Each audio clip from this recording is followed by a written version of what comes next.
जहां एक और लोग रोजगार के मकसद से बड़े बड़े शहरों में पलायन कर रहे हैं, जिसमें बात की जाए करौली की तो यहां इस कारण से कई घर और मोहल्ले सूने पड़ गए हैं। लेकिन आज हम आपको एक ऐसे युवा के बारे में बताने जा रहे हैं जिन्होंने वर्ष 2017 में लाखों का पैकेज छोड़ अपने ही शहर में अपना व्यवसाय शुरू किया। और आज यही युवा जमीनी जुड़ाव के लिए तो प्रेरणादायी बना ही हुआ है, साथ ही रोजगार के लिए बड़े शहरों में पलायन करने वाले लोगों के लिए भी मिसाल पेश कर रहा है। राघव जी, आपने जो लाखों का पैकेज छोड़ और यहाँ पर ही अपने गृह जिले में ही जो अपने व्यवसाय की शुरुआत की है, इसका उद्देश्य क्या है?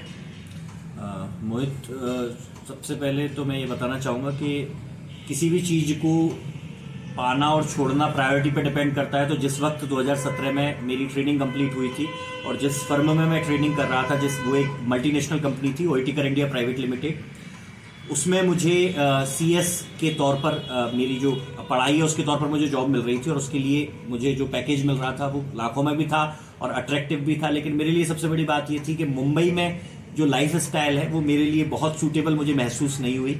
कुछ तो वहाँ की वेदर कंडीशंस, बारिश, इन चीज़ों से मैं परेशान था। कुछ मुझे गृह जिले में मेरी यहाँ लोकल जगह पे मुझे कुछ करना था। ये बचपन से ही मेरी इच्छा थी, इसलिए मैं यहाँ पर आया। अब आप वर्तमान में क्या कर रहे हो यहाँ पर? मैं एक CS हूँ, कंपनी सेक्रेटरी हूँ, institute of company secretaries of India का मेंबर हूँ। मैंने 1 जून 2017 में यहाँ पे टैक्स प्रैक्टिस के लिए अपना ऑफिस ओपन किया।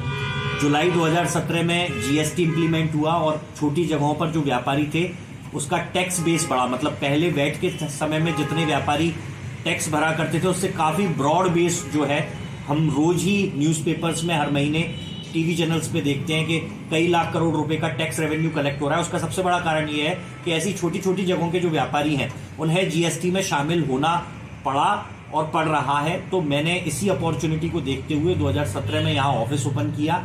आज मुझे लगभग 6 साल हो चुके हैं और मैं इनकम टैक्स और GST की टैक्स प्रैक्टिस यहाँ पर कर रहा हूँ। साथ ही मैं फाइनेंशियल एडवाइजिंग और इन्वेस्टमेंट के लिए भी लोगों की हेल्प। करौली से जो ये युवा कई युवा हैं, जो कई मोहल्ले खाली भी हो गए हैं, जो रोजगार के लिए पलायन कर रहे हैं, उनके लिए आप क्या कहना चाहोगे?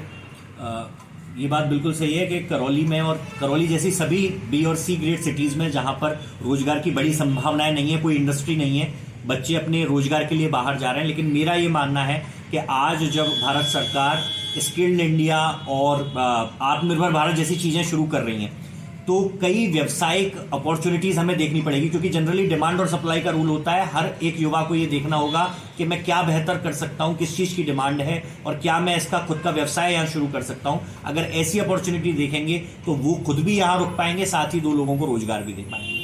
मैंने मेरे इंस्टीट्यूट से जो बच्चे हैं उनको मैं ट्रेन करता हूँ। साथ ही जो इंस्टीट्यूट के बच्चे भी नहीं हैं, जो छोटे बच्चे यहाँ पर कॉमर्स बैकग्राउंड से हैं या नॉन कॉमर्स बैकग्राउंड से भी और अकाउंटिंग का काम सीखना चाहते हैं, मैंने अब तक इन 5-7 सालों में लगभग 21 बच्चों को ट्रेनिंग दी है, जिनमें से कई बच्चे प्राइवेट बैंक्स में जॉब कर रहे हैं, साथ ही कई लोग और अकाउंटिंग फर्म्स में भी अपना काम कर रहे हैं। तो मैं जो बेहतर कर सकता हूँ इस संबंध में उसके लिए प्रयास करता हूँ।